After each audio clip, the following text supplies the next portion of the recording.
Hey y'all, it's Sheri Richerson from Experimental Homesteader, Exotic Gardening, SheriAnnRicherson.com, and biennialblog.com. Welcome to our daily vlog. Today I'm going to talk about some survival issues of 2022 and how to handle them. I hesitate to say survival issues of 2022 because I feel like some of these are ongoing issues that have been around for a little while. Um, some will continue to be around for a little while. But there is so much happening in the world. There's so much uncertainty. There's so many changes taking place. And in my opinion, the old normal that we had prior to the start of COVID is never going to come back. Just my opinion, but that's how I feel about it. So, I feel like at the point we're at, you need to think about a lot more than just a bug out bag, a 72-hour scenario. You need to think about more than just food and water, because there are just so many issues. And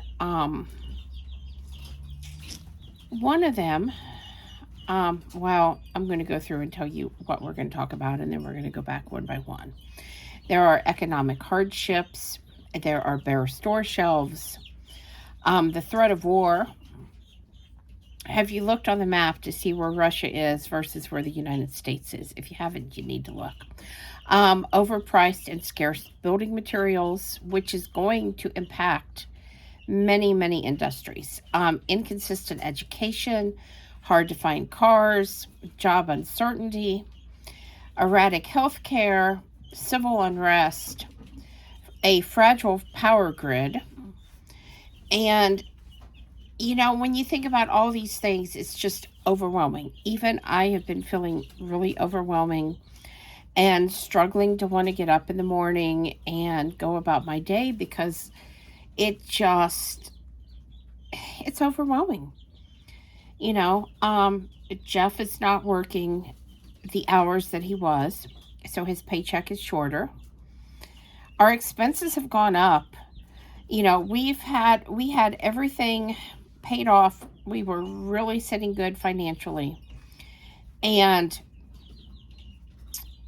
due to the rising prices, the less hours at his job, the fact that he did not get paid for part of when he was sick with COVID, all of the things, we have had to go and dip through our savings, and we have had to buy some things back on credit that we didn't really want to do. This really isn't the time to do that, but you got to do what you got to do to get by. So first, I want to talk about economic hardships because I'm sure it's hitting all of you. The gas prices, the raised prices at the grocery stores. How many of you are canceling vacations or other plans that you had right now simply because you can't afford to do it now? With inflation being at an all-time high, and many, many businesses closing their doors because they either can't get the supplies they need or they can't get staff to come and work at their locations. And I don't think it's about people not wanting to work. I think that 2020 showed people what I already knew, what I had known since I was a child. You can't count on someone else to pay your bills. You can go to work every single day. You can clock in. You can be a very faithful, very good employee. But places don't care about their employees like they used to. You are replaceable. You are 100% replaceable. Doors can close at any time. The only way to guarantee your financial stability, in my opinion, is to be self-employed. And I feel like a lot of people took that unemployment that they received. They realized just how little they meant to their job and how quickly they could be replaced or their job could just be gone. And so they took that money and they either went completely off grid and started a homestead and said, this is what we're going to do. Or they started their own business and decided that the way to go is to rely on themselves. So, we hear in the news that the unemployment rate is the best it's been since 1969. I feel like that's propaganda, because we all know unemployment levels have risen.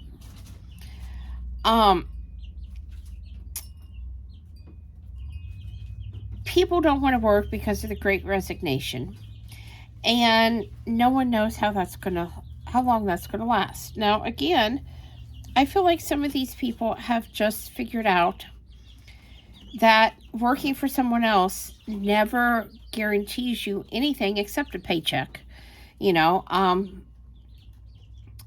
It's not a guarantee of security. People are afraid of a global economic collapse. So, and with the main news media giving story after story of financial disaster, that's going to affect money situations in every household. I mean, yesterday I heard that Russia is only going to accept the ruble for their oil. So that presents a problem.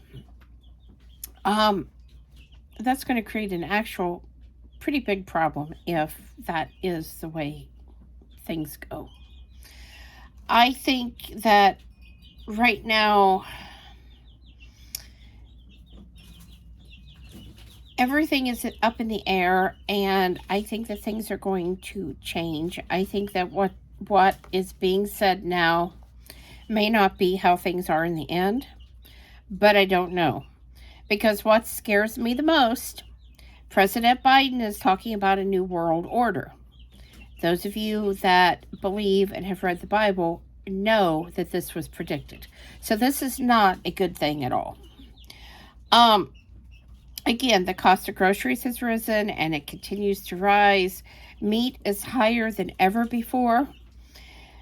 We went to the grocery store, 3 pounds of hamburger, over $20. I didn't buy any. There's actually several local farms in the area that we can get grass-fed beef from. And so we are choosing to put our money local, buy from local people, and not from the grocery store, because I really believe in supporting small local business. And I also know that the grass-fed beef is nutritionally better for me, and it tastes better. It is really good. If you haven't tried any, look around in your area and see if you can find some. Not from the grocery store. Get it from a local farmer. You will taste the difference. Another problem is the stores are experiencing supply shortages and higher fuel cost. Now, who do you think is going to be paying for those higher fuel costs? That's going to be us, the consumer. Because the farmer's losing money. The transportation companies are tacking that fuel cost onto the places they deliver to. Those places are not going to lose money, so they're just going to jack the prices up. There are supply shortages everywhere. Literally. You don't know when you go to the grocery store what they're not going to have. It's been bottled water has been out. I have a certain type of cookie that I really, really like. I tried for weeks to get it and couldn't.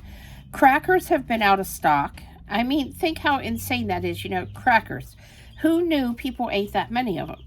There's been shortages on milk, meat. Here locally, you can only buy 2 of each type of meat. That's it. Now think about that for a large family. That's not going to cut it. So, lots of issues there. As a result of this, many people are changing how they buy groceries.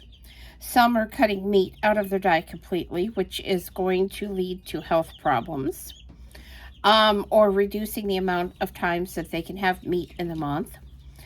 And, back to the gas prices. What do? If you have to have a way to work and you live in an area that no one you work with is going, you can't really carpool. You obviously have to have a job, and it's a catch-22. So, but when you're paying gas prices of nearly $6 a gallon, but you might only be making a little over $7 an hour, and, you think about that. Okay, you say, you're still making more, but not by the time you take out taxes.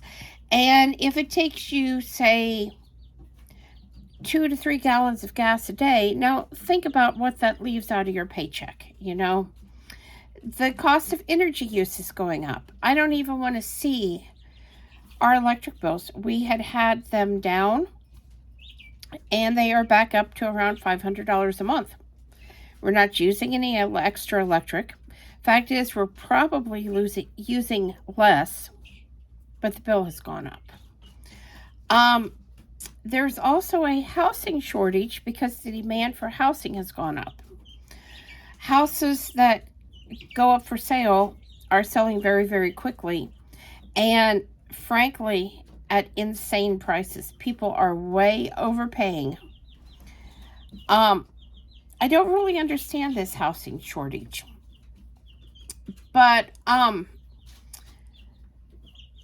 possibly people getting out of the city and leaving the apartment complexes and places that they were in. But I have seen houses around me that have gone up for sale, and in a day or two they're gone, and they got triple what the house was worth. We get offers all the time to buy this house. I have been offered some pretty insane prices to get this house, and I've thought about maybe I should just sell it. But then I think we've got all new electrical, we've got new metal roofs, we're getting ready to have the foundation completely redone on it. That's already been paid for, so it would happen either way. And I think, why would I want to do that? Because then where am I going to live? And any place that I would buy, I'd be paying 2 to 3 times what it's worth. So, like I said, just really, really, really. This is why homesteading and self-sufficiency and food preservation is so important to learn right now. If you know how to cook from scratch, if you know how to preserve food, if you know how to grow food, yes, those bare store shelves are still going to affect you because, yes, there's things that you will still need to buy. But they're not going to have as big of an impact on you as if you're relying completely on the grocery store. For example, pasta.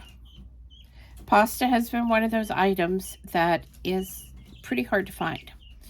If you're raising chickens or ducks or any kind of egg-producing poultry, you've got eggs. The only other 2 things you need are flour and salt. Now, my prediction is that grains are going to get harder to get because that has already come out of Russia. They're not going to be sending us grains over. That's okay, because it is possible to grow grain in a small garden. You're not going to grow, tons and tons of grain. But if you grow some grain, you thrash it, and there are varieties out there of wheat that are easy to thrash and created just for homesteaders. So you don't have to have big equipment. You can literally use a tarp and a baseball bat to get it out. I've done that. I also, after I get it and, I process it, I put it in the freezer. Even when I buy whole grain at the store or flour or sugar, I put it in the freezer. Now, the reason I do that with flour is because it keeps it fresh longer and it keeps bugs from hatching. If there's any bug eggs in it, it will kill them. Sugar, it keeps the ants out. It's good. I actually bought a 50-pound bag of flour. Wheat berries is what we bought. And we have those we broke it down into small freezer bags. And we have those in the freezer. I have a mock mill grinder that I did receive for free in exchange for my honest review. I love it, by the way. It's the one that attaches to the KitchenAid. And I actually use it to grind my wheat. So we are not going to have a flour shortage. I'm going to grow some rye this year. And I think I have some wheat seeds somewhere around here. Probably upstairs in my seed storage trays. And I think I'm going to grow that. Like I said, I'm not going to have enough. I'm not going to have massive amounts. But it's going to be just a little bit that is going to help us get through all of this. And then with the flour, the salt, the water, and the eggs, I can make some pasta. And you would be surprised, especially if you get a pasta rolling machine.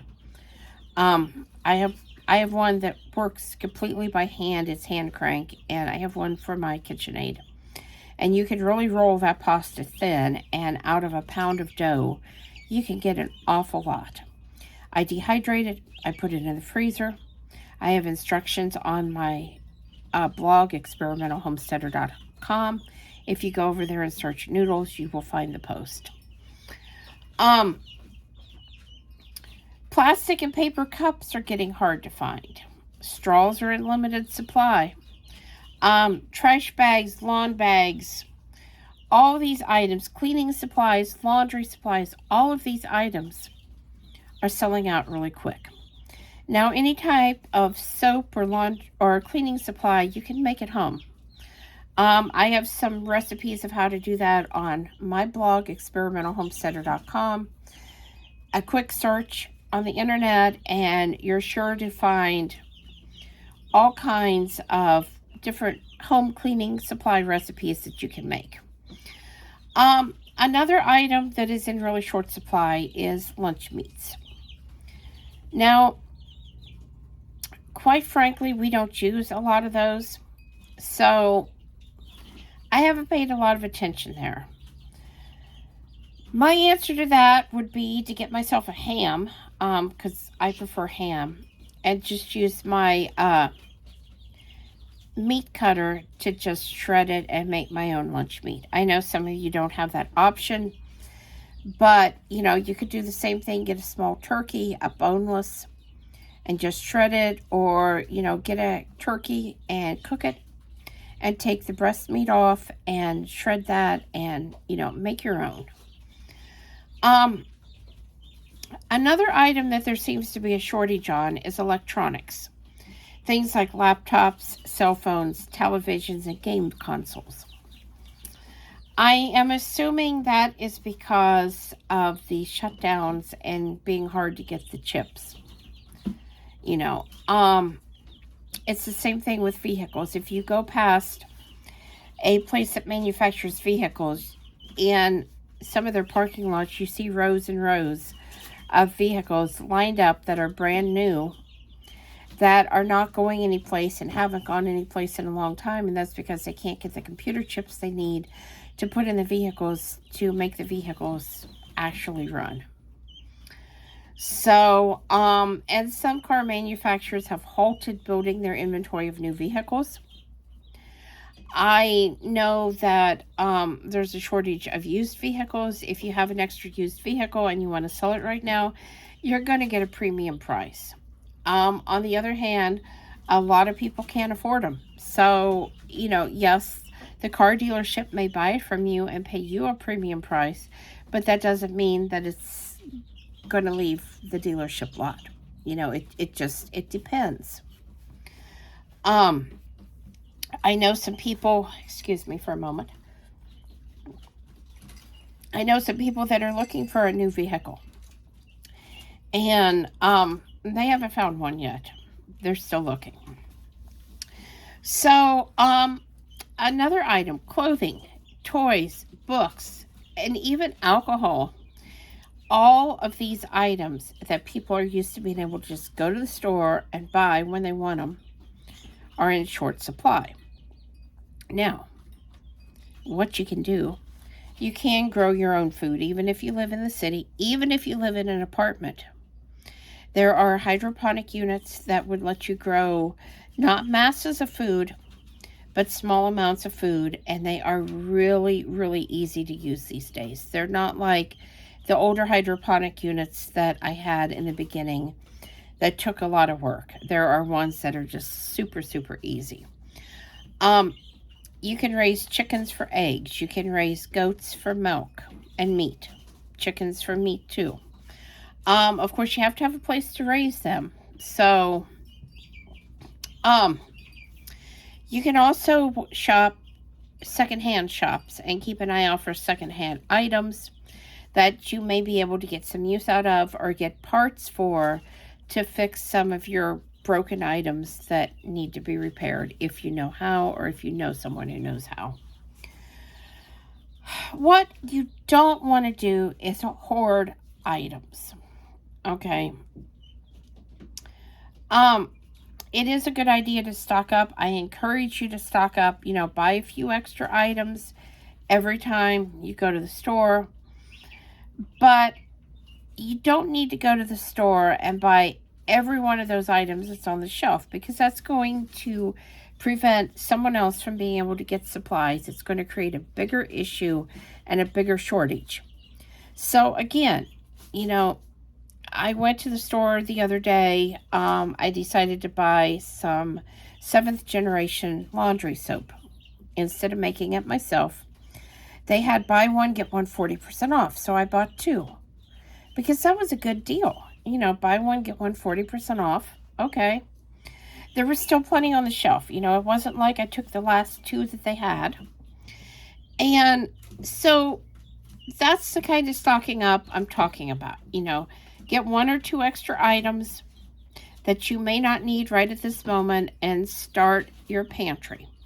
The other problem with hoarding is food does have an expiration date. And if you go to the store and you buy every single can of chicken noodle soup, it's all going to expire at the same time. So unless you're eating it, what did you accomplish besides having a whole lot of items in your food storage that's going to expire all at once? And that's not helpful for anybody. Okay, the threat of war. Could Russia attack the U.S.? I have no idea. Would it surprise me? No. The other issue, not just Russia, but North Korea. Again, I don't know. There have been threats and rumors, and it's been going on for years. But now that Russia has attacked the Ukraine, it's starting to set into people's mind that it could become a reality. This is not a good situation. I think it has heightened people's fear level, and I think the news is doing a really good job of pushing that.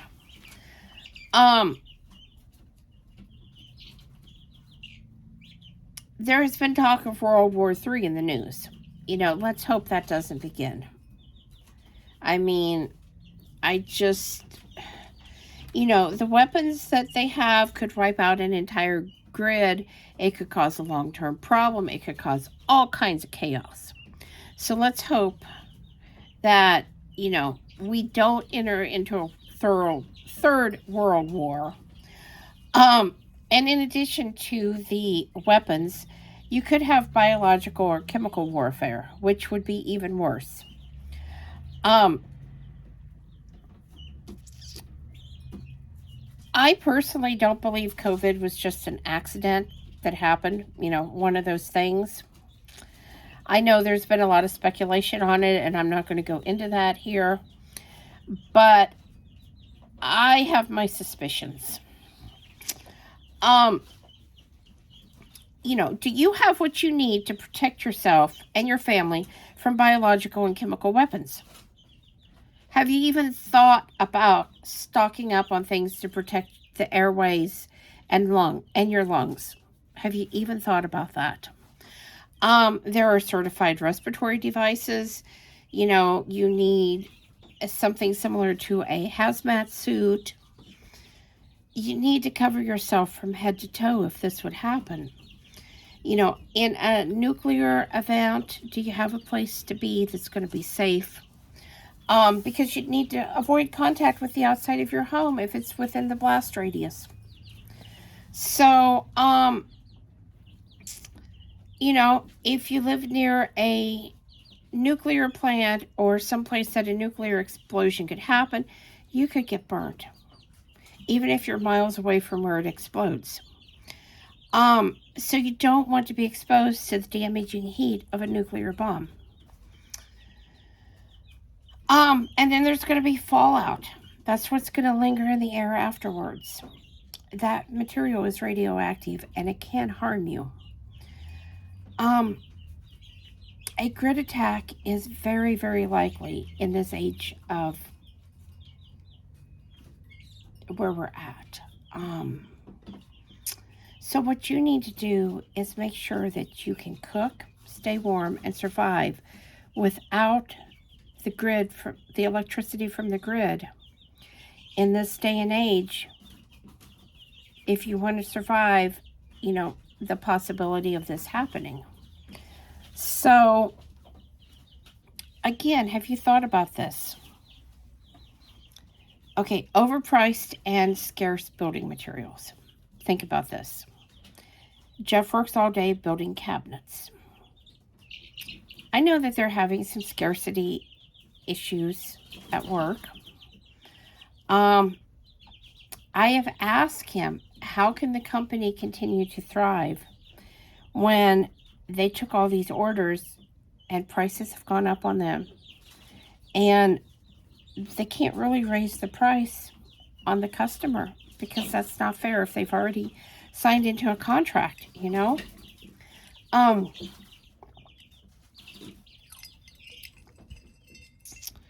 It's a situation that's going to affect any industry that builds or relies on wood or building materials to produce the product that they produce. And it's also going to impact people that need to have home repairs. You know, we locked in the price on the foundation before all of these prices went up.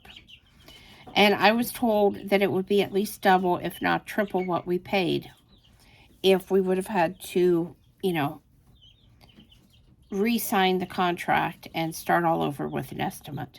So I'm very, very thankful that we were lucky enough to lock in prices when we did. The other problem is we import so much stuff from other countries. And with the situation with the ships not being able to get unloaded, other countries, you know, having issues with the U.S., that's why we need to bring U.S. jobs home and keep them here in the United States. Also, with inflation and job losses, a lot of people just can't afford the building materials, even if they find a store that is fully stocked. That is one reason we have backed off on a lot that we had planned, because I'm not paying an insane price for a piece of wood. You know, that's just how it goes.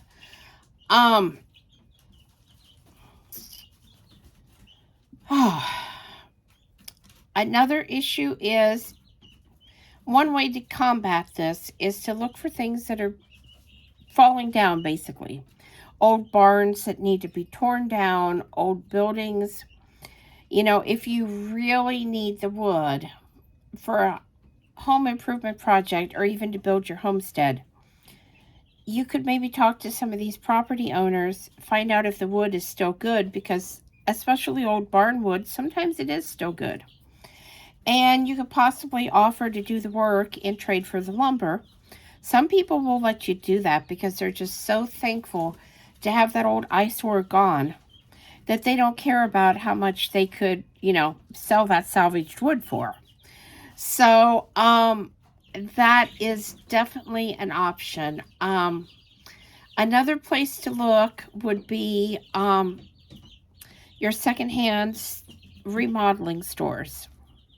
I know that Habitat for Humanity has one. I know that we have 2 other ones here in the area that I believe are privately owned, where you can go and get things that have been taken off of other houses, and they're for sale at a very reasonable price. So, and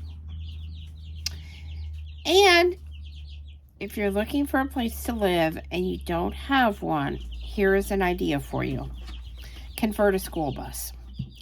Back in the day, early 90s, when I used to do flea markets all the time, we actually bought a school bus, not only to store our stuff in, but so that we could stay in the school bus on the weekends and didn't have to drive back and forth. Now, let me tell you, a lot of school buses have air brakes.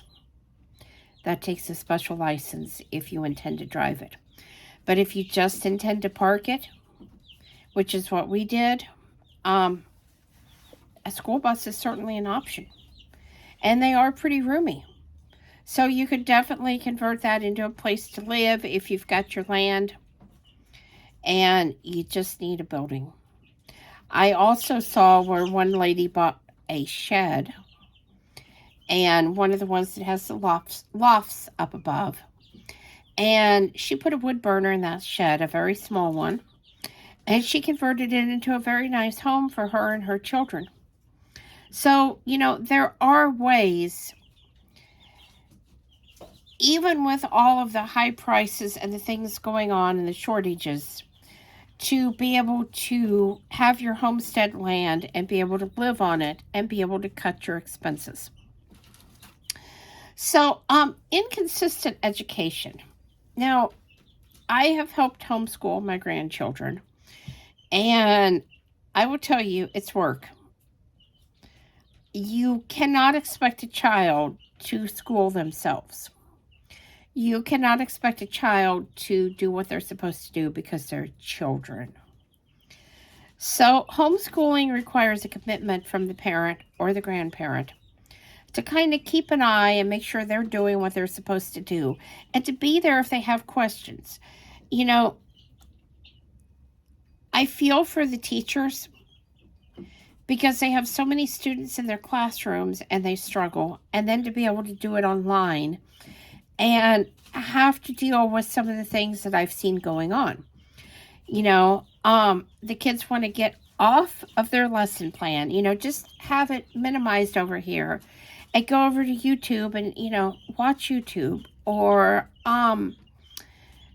get in a separate chat window with their friends and not really pay attention to what the teacher's doing. And the teacher can't really do anything, It's not like they can walk up to the desk and say, pay attention.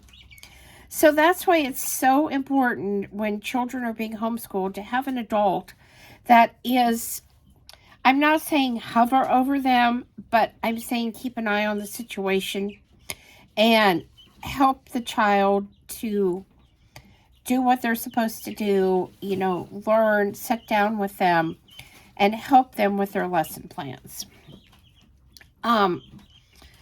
Because honestly, even now, there's inconsistent days of teaching. There's limited days.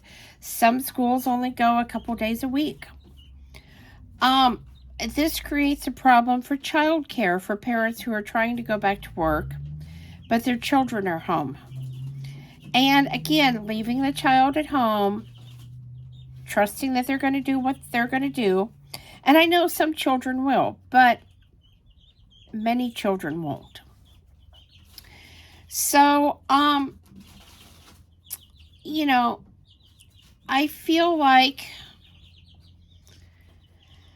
personally feel like homeschooling is the best. However, I know that it leaves the issue of socialization.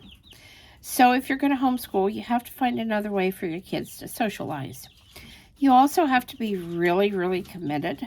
My daughter chose K through 12 for the kids when she was here. And like I said, I really liked it.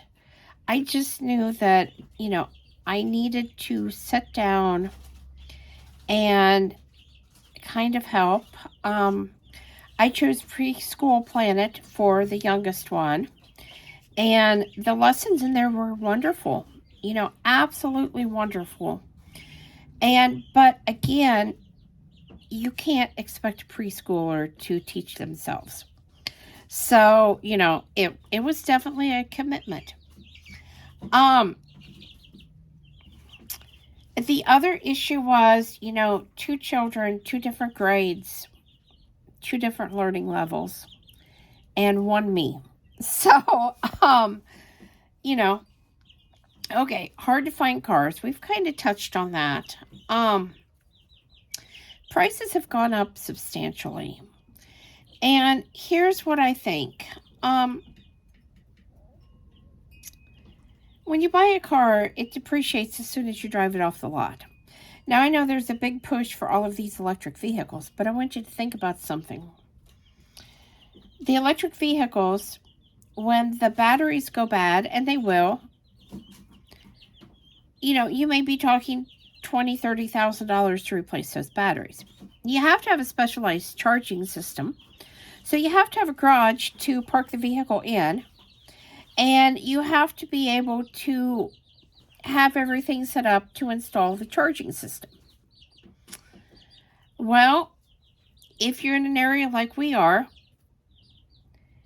if we were out driving and we needed to charge our vehicle, we couldn't. We'd have to be really careful with this. And only go so far and then right back home. So it would really limit the amount of traveling that we could do. I am not against electric vehicles by any means, but I will tell you this. Electricity is a lot higher than gas. Ask me. I have electric baseboard heat when we're not running the wood burner. And I have seen $1,000 a month. I have seen $1,300 a month electric bills. So think about how that's going to run your electric bill up because it has to charge. I don't think we're there yet, I think that I will just keep on keeping on my old gas guzzling vehicles, paying the high gas prices. And I think that's where a lot of people are. I think that sometimes our politicians are not living in reality. They make a lot more money than an awful lot of us. We have talked about job uncertainty. Now, ideally, you'd have a couple years worth of money in your savings. But is that really reality for most of America? My guess is just like us, because of COVID, high prices, all the things that most of us have ran through our savings. We don't have anything left to fall back on. And, places are closing. People are losing their jobs. People are depressed. People are shocked. People didn't see this coming. They have no more security. They have a lot of uncertainty in their life. So what can you do to provide for yourself and your loved ones? There's all kinds of ideas out there, people. This is why people are becoming self-employed. Working from home has its ups and downs. If you have everybody at home, you either have to have a quiet room to work in or you have to get used to working with distractions. If you're selling a product, you have to find a product to sell that people want and that people are willing to pay your price for. Now, I've done all kinds of jobs in my life. I've torn down old buildings for people. I've hauled trash away for people. I've mowed people's yards back when I was younger. I've done craft items, sublimation, Cricut items, embroidery. I've painted people's houses. You know, I've run the gamut of all the different things. And sometimes you just got to roll with it, you know, and just be what job is out there that I can do. The good news is when you're your own boss, you can set your own hours, you can set your own rate of pay as long as people are willing to pay that. And you can work as little or as much as you want, depending on what your financial needs are. Working from home has its advantages because you're not out the gas. You're not out the expensive meals at work. Even if you take your own food, you know, you still got to prepare extra. The downside is the socialization. You're looking at the same four walls. And even if you get up and move to another room, you're still looking at your home all day. People don't seem to respect people that stay at home. And they seem to think that you're available for whatever they want. So you have to be able to say no. Okay, this video is getting really, really, really long. Erratic healthcare. Okay. A lot of doctors can't find jobs for their internships now, which may seem really strange because we know there's a need, but yet these hospitals and places aren't taking on interns. The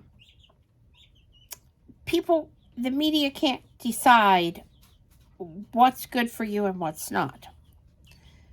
Should you take the vaccine? Should you not take the vaccine? Is the vaccine working? Is the vaccine not working? We have chose to not take the vaccine. We have had COVID and we did fine. That's not saying everybody will. That's not saying that's the decision that's right for you. But based on our medical issues and our medical history, and what we have read and learned about the vaccine, we decided we were not going to take it.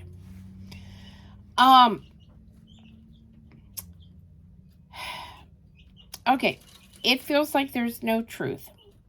Doctors have closed their doors. You know, it's hard to go in for an office visit. They want to do telehealth, which to me, you know, if they're not actually looking at you, not just on video, but actually seeing you, you can have a lot going on that, you know, by the time they find it, it could be too late. When you're in the hospital, you either can't have a visitor at all or you can have one person. When I was in, one person and it had to be the same person. So, like, I couldn't have one person one day and another the next.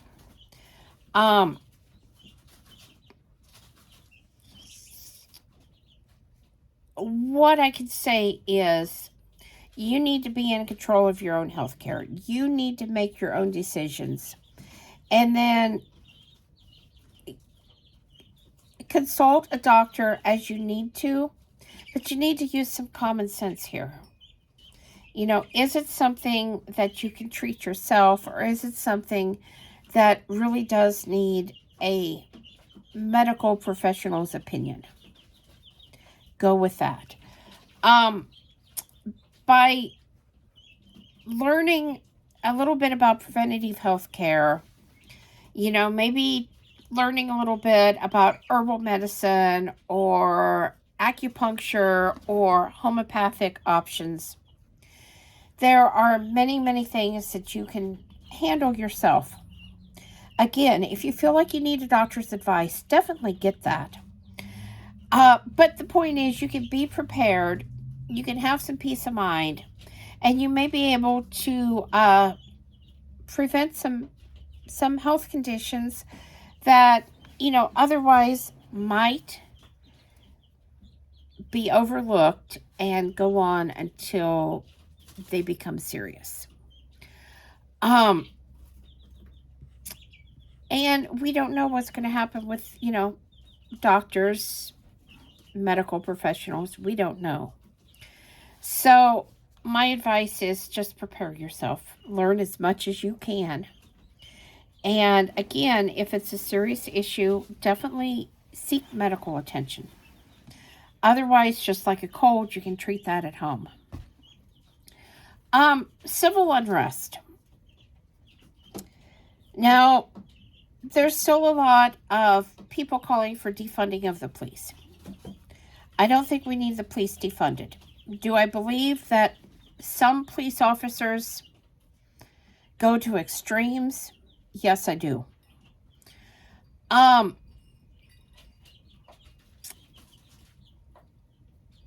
There's always a bad apple in every bunch. I feel like with the rioting that has gone on, the media really fanning the flames of some of these situations. Law and order has crumbled. Chaos is taking control. And people still expect their cities to be protected, but yet they want to defund the police. Many criminals are not being arrested, while many police officers are. Again, I'm not taking sides here because I believe a police officer or not, if you've done something that isn't right, you deserve to be punished for it, okay? There has been all kinds of shootings, and I'm not against guns, not at all. But yes, I suppose I hold police officers to a higher standard when it comes to guns because I feel like they've had a lot of training. Maybe I'm wrong on that. Maybe I'm not.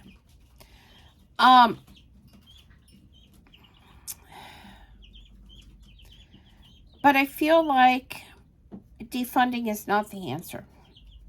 Maybe more training, maybe vetting the officers a little bit closely, maybe when there is a complaint or a problem, looking at that officer and saying, we need to reevaluate you. We need to see what's going on out here.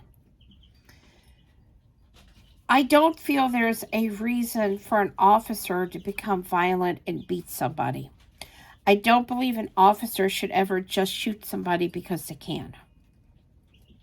I understand that their lives are on the line every day too, but this is the profession that they chose. So, do we need to get our officers more bulletproof vests, bulletproof, I don't know what the answer is. But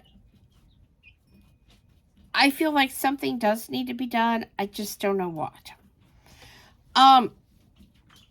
With all of the civil unrest that is going on, this is why you need to have your bug out bag ready to go.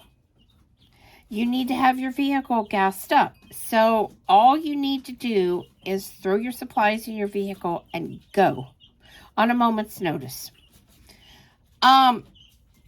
If your home is in a danger zone and there's rioting going on and there's a good chance your home could be looted or destroyed, it's better to get out of Dodge than stand there and try to protect your home. Your family's safety and your safety is a lot more important than a material thing. You also need to keep cash on hand. I don't know if you've had problems lately, but there have been times that I have tried to use my debit card recently, and the debit card machines are down. If you don't have cash, the stores can't process your payments. So,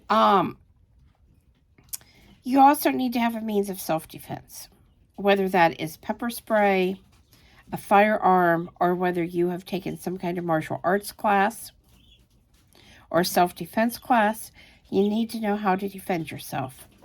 You also need communication devices. And remember, if the grid goes down, your cell phone is probably going to go down.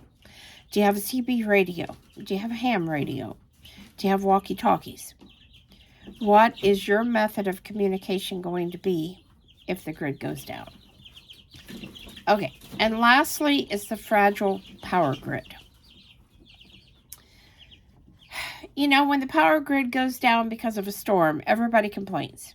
Everybody panics. Oh my gosh, when is the power going to be back on? Okay. That is usually for a few hours or a few days at most. Imagine if the power grid really went down. No more power, people. People are going to panic. And given what's going on, you know, the power grid could very well take a hit. It's too late to start planning once that happens because everybody's going to be in a panic. Everybody's going to be running out trying to get things. Oh, did I mention that probably most of the stores are not going to be open because those doors take power to open them. The cash registers take power to run.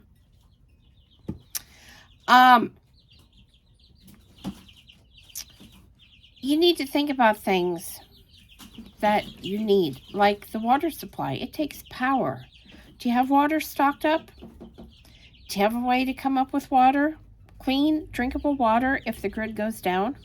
If you don't, you need to get that done. Even if you're on a well system, you're going to be affected. You know, what about your pets or your livestock? What are they going to do? Do you have a way to purify water from a lake or river? Do you even have one close by? What about non-perishable food items? Do you have a way to keep food cold? If you have a well, you may be able to put some food down into it, like they did in the old days. If you have a root cellar, you've got a way. You could put blankets and wrap them around your freezer and refrigerator to try to keep the cold in. But that also means you can't open those items because every time you open them, you're going to let that cold air out. You can't rely on a gas generator because without electricity, the gas pumps won't work.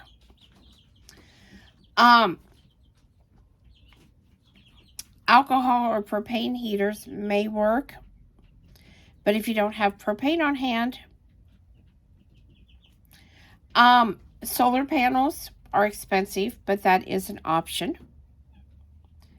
Again, you need sunshine.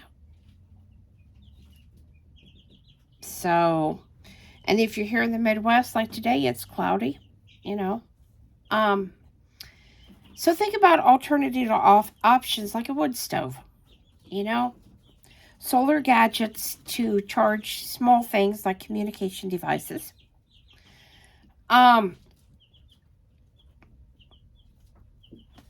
You know, candles, solar lamps, lanterns. We have Aladdin lamps. And I will tell you, they are a world apart from a regular kerosene lamp. I am so glad that I ended up getting some, even though they're really pricey. They not only put out much more light, but they put out a little bit of heat. And I believe that we could lock down into a small area of the house and have plenty of light and keep warm if we needed to. Of course, we have a wood stove, but, you know, if we didn't or we didn't want to use the wood stove, I do believe that these lanterns would put out enough heat to keep a small area warm. Hopefully you never have a worst case scenario to deal with, but you just don't know. Chaos can happen at any time for any reason. What you don't want to do is spend your life living in fear. You want to prepare for survival situations so you have peace of mind and so you can get through any event that may come your way without having to really worry about it. So guys, I hope that's been helpful for you. Just some things I wanted to touch on with you. Leave your comments below. Please subscribe. Thumbs up, thumbs down. Thanks for watching, and we'll see you tomorrow with another daily vlog. Have a great night.